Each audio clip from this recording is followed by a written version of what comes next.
ഞങ്ങൾ ചില വേണ്ടാദീനങ്ങളെക്കുറിച്ച് പറയാൻ പോവാ. കുട്ടികളോട് പറയാൻ പാടില്ലാത്ത ചില വേണ്ടാദീനങ്ങൾ. നീ കറുത്തതാ, നീ തടിയനാ, നീ മെലിഞ്ഞതാ, നിനക്ക് പൊക്കമില്ല, ഇങ്ങനെയുള്ള കാര്യങ്ങളൊന്നും തമാശയ്ക്ക് പോലും കുട്ടികളോട് പറയരുത്. അത് അവരുടെയൊക്കെ ഉള്ളിൽ അപഹർഷതാബോധവും ആത്മവിശ്വാസക്കുറവും വളർത്തും. മറ്റു ചില വേണ്ടാദീനങ്ങളുണ്ട്. ശാരീരിക പ്രത്യേകതകളെ കുറിക്കുന്ന ഉണ്ടക്കണ്ണി, കോന്ത്രപ്പല്ലൻ തുടങ്ങിയ പ്രയോഗങ്ങൾ, മണ്ടൻ, മണ്ടി, പൊട്ടൻ, പൊട്ടി എന്ന നെഗറ്റീവായ വിളിപ്പേരുകൾ. അവൻ മിടുക്കനാ, അവളെ കണ്ട് പഠിക്ക്, നിന്നെ കൊണ്ട് എന്തിനു കൊള്ളാം.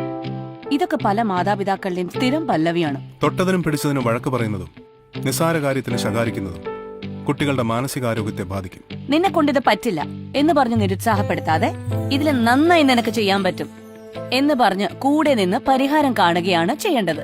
കുട്ടികളോട് കള്ളം പറയരുത്, കള്ളത്തരത്തിന് കൂടെ കൂട്ടുകയും ചെയ്യരുത്.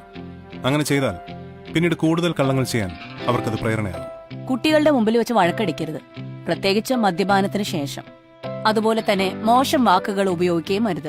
കാര്യങ്ങൾ സാധിക്കാൻ ഭൂതം, പ്രേതം എന്നൊക്കെ പറഞ്ഞ് കുട്ടികളെ പേടിപ്പിച്ചാൽ ചില കുട്ടികളെങ്കിലും ആ പേടി ജീവിതകാലം മുഴുവൻ പിന്തുടരും. പെൺകുട്ടികളായാൽ അടക്കവും ഒതുക്കവും വേണം എന്ന ക്ലീശകൾ നമുക്ക് ഒഴിവാക്കാം. പെണ്ണായതുകൊണ്ട് മാത്രം ഇവിടെ അധികമായി ഒന്നും ശീലിക്കേണ്ടതില്ല. നീ ഒരാണല്ലേ? പല ആൺകുട്ടികളെയും നമ്മളിത് ഓർമ്മപ്പെടുത്താറുണ്ട്. അതവരുടെ മെയിൽ ഈഗോയെ വളർത്താനേ ഉപകരിക്കൂ. റോൾ മോഡൽസ് ആകണം അച്ഛനമ്മമാർ. ആൺകുട്ടിക്കും പെൺകുട്ടിക്കും തുല്യ പ്രാധാന്യം കൊടുക്കുന്നതും ഉത്തരവാദിത്തങ്ങൾ തുല്യമായി പങ്കുവച്ചു കൊടുക്കുന്നതും പരസ്പരം ബഹുമാനിക്കുന്നതും നമുക്ക് വീട്ടിൽ നിന്ന് തന്നെ തുടങ്ങാം.